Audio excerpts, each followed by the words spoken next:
Κρατώ τους μικρούς μπλε θανάτους στο σιρτάρι κλεισμένους. Πότε πότε τους βγάζω προς επίδειξη.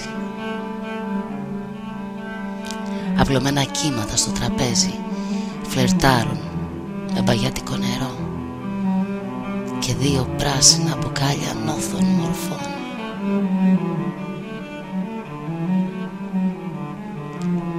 Σε τσίγκινο κουτί φυλακισμένη μια αίσθηση, εκείνη που εικόνες σκορπά καθώς καίγονται τα ρουθούνια.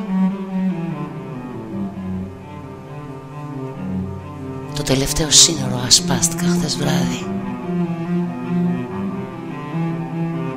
Ένα καράβι γέννησα. Αρνητικά επιστρέφουν οι διπλωμένοι επιβάτες τις φραγισμένες ουτοπίες.